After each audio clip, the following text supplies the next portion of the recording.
தமிழக வெற்றிக் கழகத்தில் இணைகிறார் அருண்ராஜ் ஐ.ஆர்.எஸ்.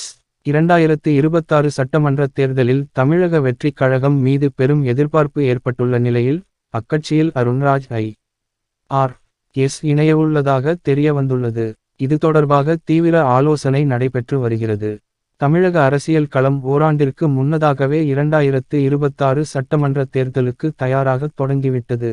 இதில் நடிகர் விஜய் தொடங்கியுள்ள தமிழக வெற்றிக் கழகத்தின் வருகை பெரும் எதிர்பார்ப்பை கூட்டியுள்ளது. இவரது கட்சியில் பிரபலங்கள் யாரேனும் இணைவார்கள் என்று எதிர்பார்க்கப்பட்டு வருகிறது. அந்த வகையில் விடுதலை சிறுத்தைகள் கட்சியில் இருந்து ஆதவ் அர்ஜுனா இணைந்தார்.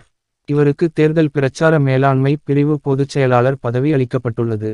தமிழக வெற்றிக் கழகத்தின் 2ஆம் ஆண்டு தொடக்க விழாவில் தேசிய அளவில் புகழ்பெற்ற தேர்தல் வியூக நிபுணர் பிரசாந்த் கிஷோர் கலந்து கொண்டார். ஆனால் இவர் கட்சியின் ஆலோசகராக மட்டுமே இருப்பார் என்று கூறப்பட்டது. இந்நிலையில் புதிய வரவாக அருண்ராஜ் ஐ.ஆர்.எஸ். அவர்களின் பெயர் அடிபட்டுள்ளது. இவர் பல மாதங்களாக தமிழக வெற்றிக் கழக தலைவர் விஜய்க்கு ஆலோசனைகள் வழங்கி வந்துள்ளார்.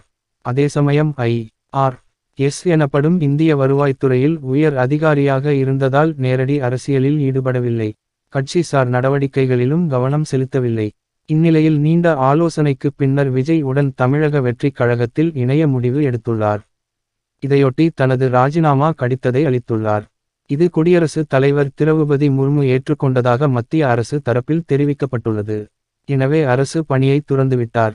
இனிமேல் நேரடி அரசியலில் இறங்க தடைகள் ஏதும் இல்லை. விரைவில் விஜய் கட்சியில் இணையும் அதிகாரப்பூர்வ தகவல் வெளியிடப்படும். தமிழக வெற்றிக் கழகத்தில் முக்கிய பொறுப்பு வழங்கப்படும் என எதிர்பார்க்கப்படுகிறது. இது தொடர்பாக ஏற்கனவே சில ஆலோசனைகள் நடந்து இறுதி முடிவு எடுக்கப்பட்டிருப்பதாக கூறப்படுகிறது. அதன்படி கட்சியின் இணை அல்லது துணை பொதுச் செயலாளர் பதவி கிடைக்கும் என்கின்றனர்.